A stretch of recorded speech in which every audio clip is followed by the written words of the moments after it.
Just how many shoes did it take to run across the United States? 22 pairs. Let me just start this by saying I am not sponsored in any way by Hoka. I just love Hoka shoes. Yes, they gave me these shoes for free to use, but I have no obligation to say anything good about them. Let's get to it.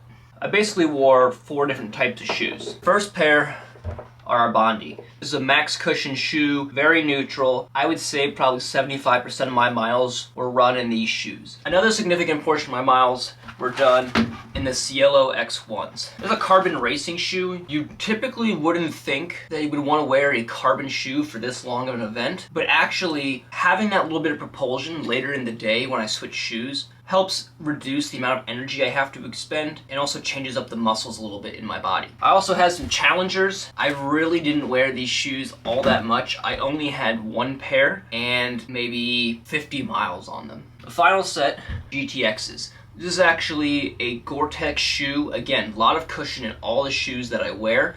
And this is waterproof, so they worked great in the rain until you step in a puddle that's taller than your ankle and the water gets in. Had a couple pairs of these. The reason that there's this many different types of shoes and so many of them, the 22 pairs, is that we're trying to reduce injury and be as efficient as we can throughout the course of the entire run. Normally a shoe would last me anywhere from 300 to 400 miles, but we were probably switching these out about every 200 to 250. The main reason for that is going to be the size of the shoe, because my foot swells a bunch, the amount of cushion left in the shoe, as well as how much tread wear is left. I'm going to give you a pretty good example of the tread wear. When I'm running, these ultra long distance runs are not your typical run that you see when someone's doing a marathon, their legs are kicking up really high behind them. Ultra running uses a lot more of a shuffling technique where you're really dragging your heels a lot when you run. What that's typically going to result in is the treads on the heels of your shoe are just going to wear down faster because they're scraping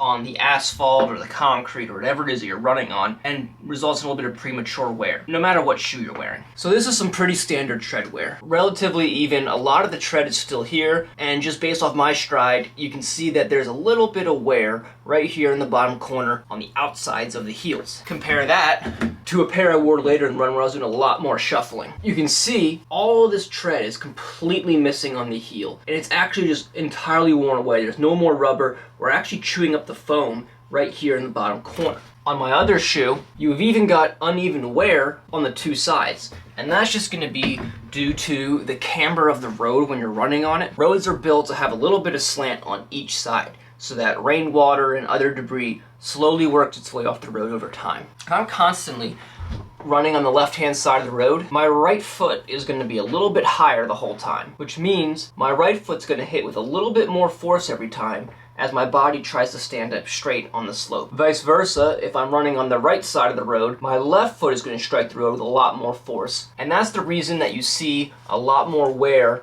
on this heel right here, is because these shoes were worn on the right side of the road primarily. Now with so many shoes, I think the pretty obvious question is, how do you keep track of them all? At home, I would normally track the mileage on every shoe, and when I reached that 300 to 400 range, it'd pretty much be toast. I'd swap it out, get a new pair. Going through so many shoes during the Transcon and really just running 50 miles in a pair, switching them to another and back and forth, we didn't really worry so much about the mileage on each shoe as how it felt. As soon as I could feel that the foam and the support and the compression in the bottom of the shoe was kind of dissipating, we would just get rid of the shoe, because you can actually feel it in your legs as that foam disappears and you start feeling the impacts a lot more. The way we track the shoes is that we gave every shoe a name. This is the very first pair of shoes that I wore on the run, my Bondis. These are at the starting line in LA, and coincidentally they were named the Carly Ones.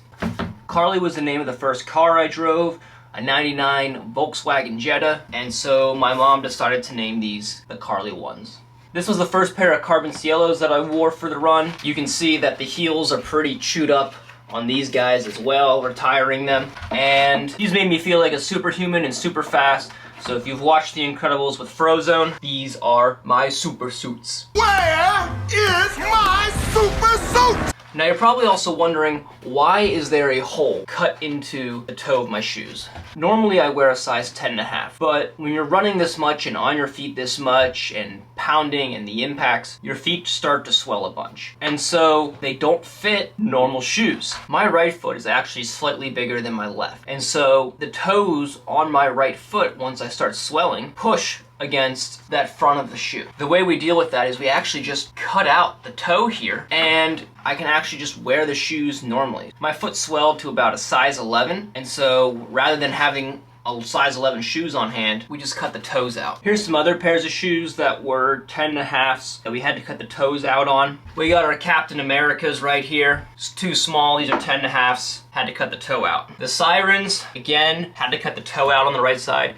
These are pretty interesting because I had to cut both sides of my right foot. You can see my finger goes all the way through right here. They look pretty good. The treads, not too bad on the bottom of them, and they were really good to keep running. But the foam was just too compressed on them, and I was starting to get foot issues, so this pair got retired. Probably my favorite colorway of all time that I wore, the Little Debbies. Size 10.5. We had to cut out the toe on these ones as well. Phenomenal pair. I started wearing these in Kansas. We almost completely wore through the heel on this pair right here. We're at the final stage, and it's really just that one side, which tells me I wore this pair primarily while I was running on the right-hand side of the road because of that camber again. Some of the other shoes had really fun names with them. You know, one of my pairs of Clifton 9 GTX is the Gore-Tex pair. Now, they're waterproof, so we called these ones the Magnums. They shielded my feet.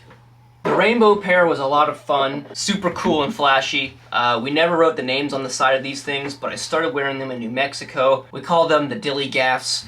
And if you're familiar with a Dilly Gaff, does it look like I give up? Insert explicative. Wore these things a lot, really fun. These are the ones that I really wore that heel down on. This is one of my final pair of Bondies that I wore. They're actually in pretty good shape still. I still wear these ones at home. These are the Zebras. Black and white, they look like zebras, but they're the Zebras. Bruh, zebra, zebra, bruh. All of my carbon shoes are superhero based. I got a bigger size 11 Cielo X1s, and the team decided it would be funny to name these ones the Captain Planets. The story there is there's a lot of trash on the side of the road, it turns out, all the way across the United States. And I picked up every single license plate that I found on the side of the road. There were probably 34, 35 license plates that I picked up. And I picked up some other trash that I thought was really cool too. The crew didn't think it was as cool and they were tired of me collecting all of this trash off the side of the road. So they dubbed me Captain Planet because I'd be cleaning up that environment. Captain Planet shoes. The two pairs of shoes with the best stories, I think, are another pair of Bondi as well as the Cielos that I wore for the finish line in New York City. These Bondi, again, black and white colorway.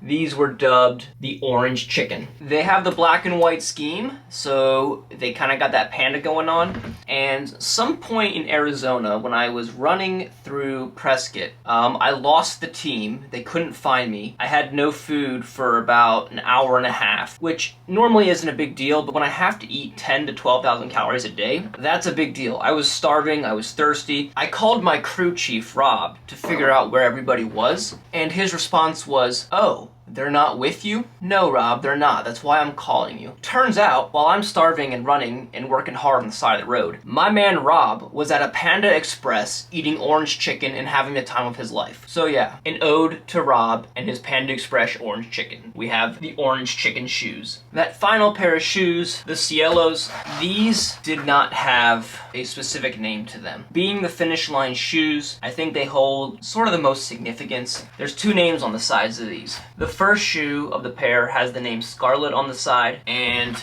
the other one has the name Ryan. Those two names are pretty significant from the Transcon.